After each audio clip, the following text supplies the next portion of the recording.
we're going to talk about fasting from every angle we can possibly think of. Look, number one, in 2016, the Nobel Prize was actually given to a man who discovered, I shouldn't say discovered, but really took a word called autophagy or autophagy to the next level.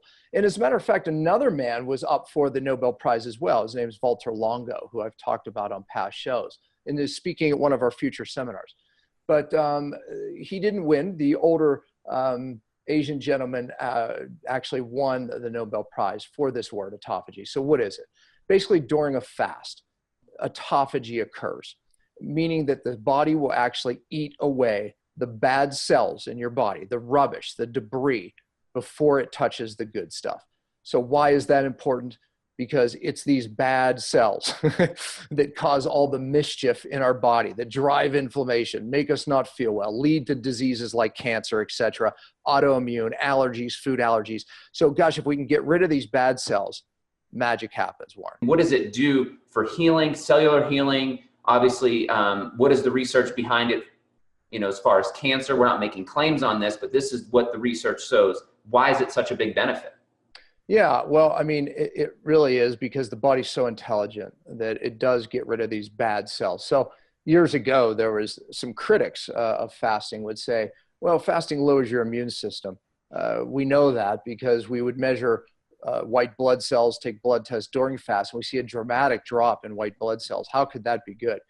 And, you know, proponents of fasting would say, well, you know, we don't know. But we know it's good. We know the immune system doesn't get lowered. Matter of fact, we see the opposite. We see a upregulation of immunity and a downregulation of autoimmunity. So what's happening? Well, some of the new studies have shown that what happens is that through this autophagy, the body literally starts to eat all of these older, overreactive blood cells, white blood cells that are overreactive. So that explains autoimmunity, that explains allergies and food sensitivities, because they're creating inflammation. They're creating a hyperimmunity, which is not good. So as these white blood cells drop, the body wasn't touching the new ones. It was only eating these bad overreactive ones. And by the way, this is another reason why, you know, Daniel talked a little bit about after each fast, a month later, he gains all this new muscle. And bodybuilders are realizing this. This is a way, because people say, this is one of the questions we got, is what about me? I am 100 pounds. I can't do an extended water fast. The answer is yes, you can. Matter of fact, it's a strategy because the body will eat away all the bad proteins in the muscle. And what happens is it raises up the stem cells and it creates new proteins, new muscle that recover faster. It takes about a month for that to happen, but you gain muscle for a month or two. We find that clinically, and my kids have found that. So that's why fasting can be used for weight gain, through good weight gain, in weight loss. Or is this going to anti-age the heck out of you? Yeah, I mean, again, studies are leading there because you get the autophagy, you're taking out all those bad mischief guys, all those bad cells creating trouble, and then you're replacing it with new ones via the stem cells, which is anti-aging at its heart. I mean, honestly, bad DNA leads to bad DNA, which leads to premature aging, which leads to disease, inflammation. So it's obvious. I mean, look, there's other ways to create autophagy, right?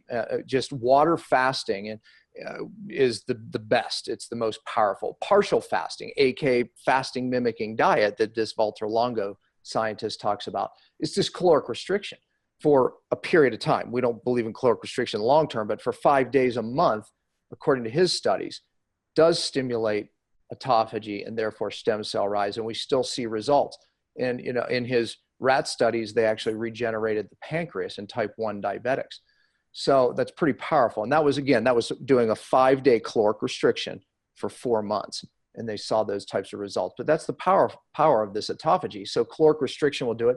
Even lower protein is a strategy that myself and the cellular healing and cellular detox docs that we train do. And maybe once or twice a week, we actually lower protein below 15, 20 grams, depending on your size. And that stimulates autophagy. Ketosis. Low carbohydrate diets can stimulate autophagy to some degrees. High intensity exercise can stimulate autophagy. So, but the number one way is going without food It forces the body's intelligence to eat the bad cells and bad proteins for repair, for energy, and it's absolutely brilliant. Number two. Yeah, number two. This is a big one, and I kind of tipped my hand to that already because stem cell activity is remarkable. So you go through the autophagy, eating all the bad stuff, your body upregulates these stem cells. That's the shoulder fix. Yeah, and we get stem cells occurring. Obviously, even day one, you get some stem cells occurring, but it increases to what we found day 4 and day 5 is where we get these big stem cell rises, and that's why we try to do at least a 5-day water fast on these extended fasts. But again, you do benefit on the shorter fast, but you get the stem cell rise, and then by day 6, we feed. And the feeding actually gets these stem cells that are all ready to go, but they're not, basically directed yet. So during the feeding process, and that's why breaking a fast is very important. Many of you asked about that, so put that down in your little note there as a question. But the refeed is important because now it starts to tell these stem cells what to do, and what we call differentiation. They start making their way to the hurting places, and there they start to activate and grow new tissue and heal. It's pretty remarkable. As a matter of fact, Daniel was talking about day 5 and his elbow that he had recently injured started hurting again. All that meant is more healing had to be done. All right. Ketosis, ketones. Okay. So look, a lot of people go into into ketosis, and they don't even produce a lot of ketones. Even when they do, they don't get the advantage of the ketones because their glucose is still too high.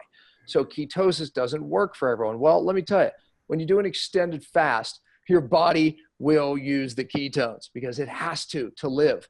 After about 3 days, the body adapts to using these ketones, and now your brain is going. And why is this important? Because ketones fix things. Ketones turn off bad genes. Ketones downregulate cell inflammation. Ketones fix the brain. That's why they're linked to so many things from Parkinson's to, all these neurodegenerative conditions. Ketones are known to even change your microbiome. So there's a lot of magic to these ketones. When you're fasting, you drive ketones up dramatically. And not only do you drive them up, but your body's forced to use them and get the benefits from them. So that's the third benefit, ketones. I was talking to someone the other day, a health influencer, and she says, "Oh, Dr. Pompa, he just into ketosis." And I'm like, that's quite the opposite. Dr. Pompa is into diet variation, and he would recommend not staying in ketosis. Yeah, the key is, sometimes people can benefit for, months on end, but right. Eventually it will start to work against you. Look, when you're in ketosis, you have low insulin, which is very good. However, low insulin chronic for a long time, you start to get very low insulin, and it creates gluconeogenesis. Your body will actually start to use its muscle for energy. So we can start to see a catabolic effect happening in the musculature, and your body will actually start to store its fat. It'll find clever ways hormonally to hold on to fat. Why? Because it knows it's its only source of fuel, so it becomes more efficient at it. So the fat burning slows down. So when you see people who have been in ketosis for a long time, they typically start to look catabolic and they start to get fatter on their belly. So again, the key is varying the diet, throwing you in and out of ketosis. By the way, every ancient culture on the planet, nobody stayed in ketosis, even the Eskimos. The moment they had carbs, they came out of ketosis. So we can look at that and emulate that and move in and out of the state and benefit from ketones periodically. And by the way, the same with fasting. Part of my diet variation concept is what I call feast-famine cycling, where we feast, we famine. So maybe it's a day like me, I haven't eaten yet. So I'm going 40 some hours without food, and then I'm going to feast. Then I'm going to famine. Then I'm going to feast. We do it weekly, monthly, seasonally. But the key is this. It forces adaptation, which creates a hormone optimization, which is the natural way to anti-age and anti-inflame. All right, number 4. Let's jump into number 4, which is probably going to be your favorite. It's definitely one of mine. This is really needed. Hormone optimization occurs during fasting. All right, I won't hit you with too much heavy science, but know this. Day 1 of a fast, growth hormone starts to rise up. Why? Because your body wants to maintain its good tissue, maintain its muscle. It doesn't want to burn that, right? We talked about that in autophagy. By day 4 and 5, now we have this massive surge, 12 times higher growth hormone levels. And here's the key too, your cells become very sensitive to your hormones. Very important. You get perfect insulin levels, which again, you want to age slower than anybody.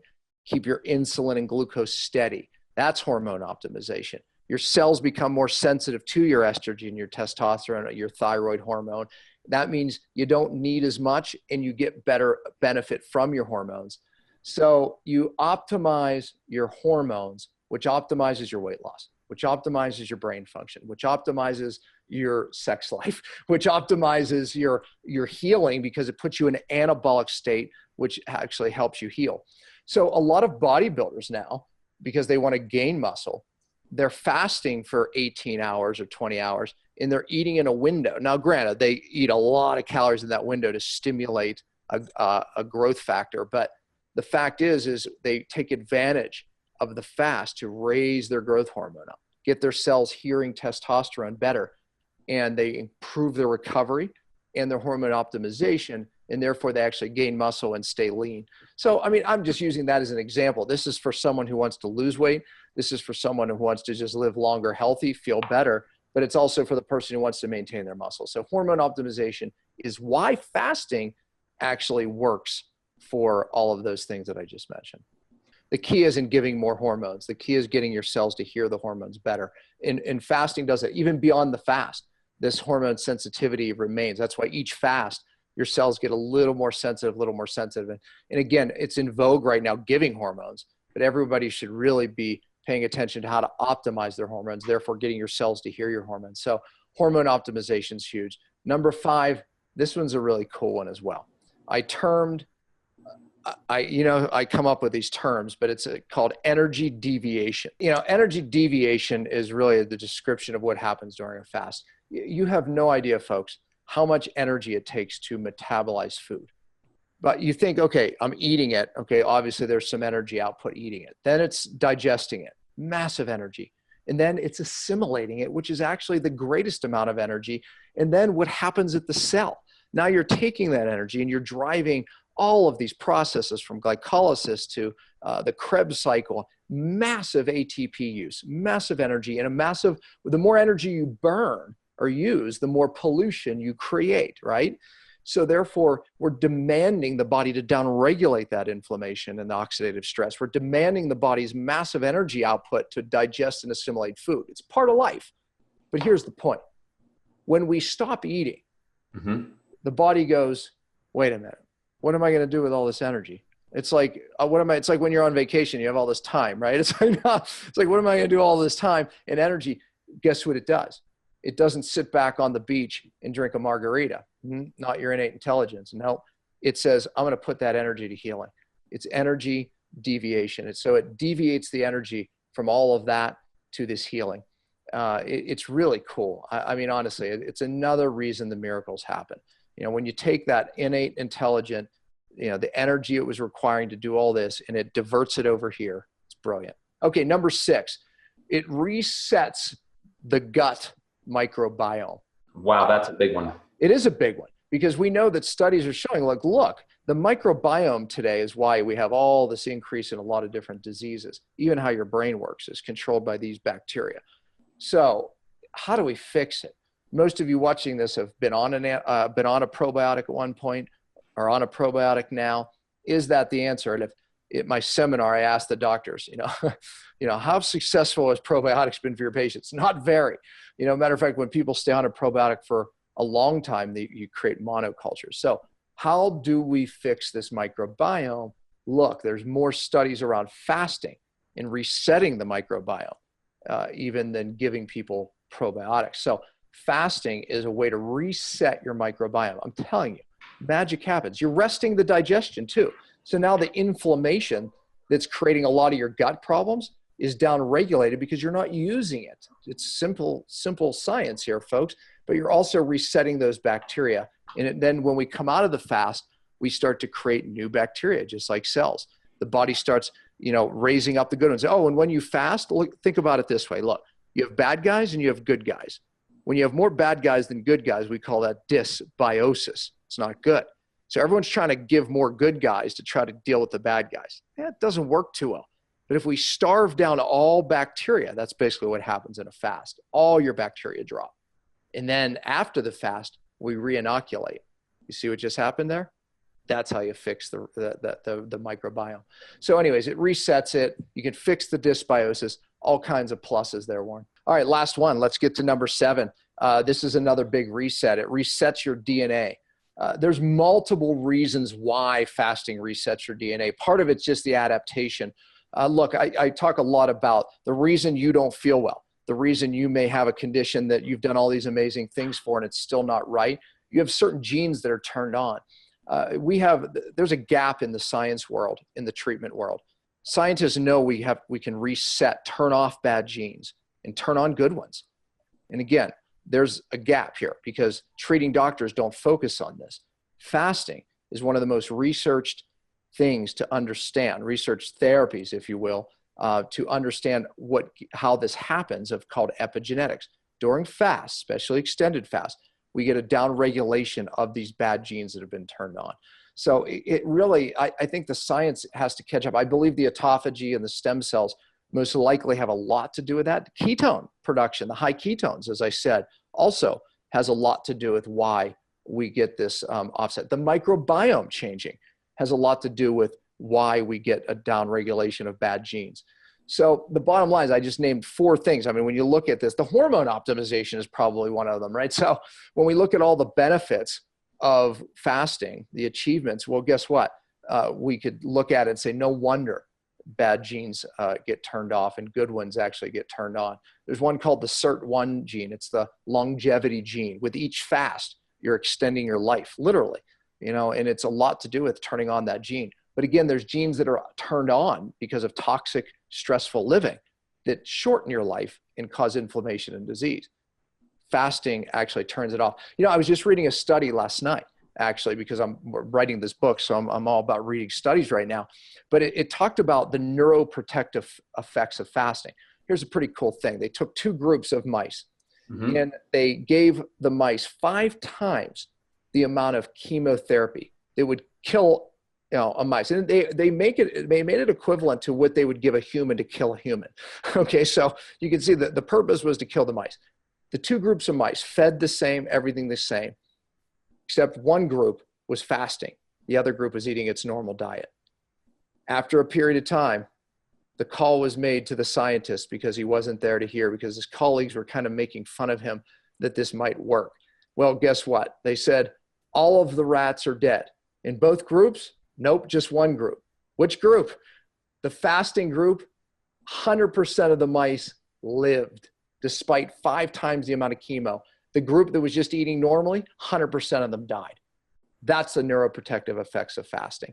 So yes, your body's releasing toxins, but in a fasting state, if the rat or the mouse can deal with 5 times the amount of something as toxic as chemo that should have killed them, and 100% of the fasting group lived, that says something. So really cool. If that doesn't convince us that we all need to fast, then I don't know what,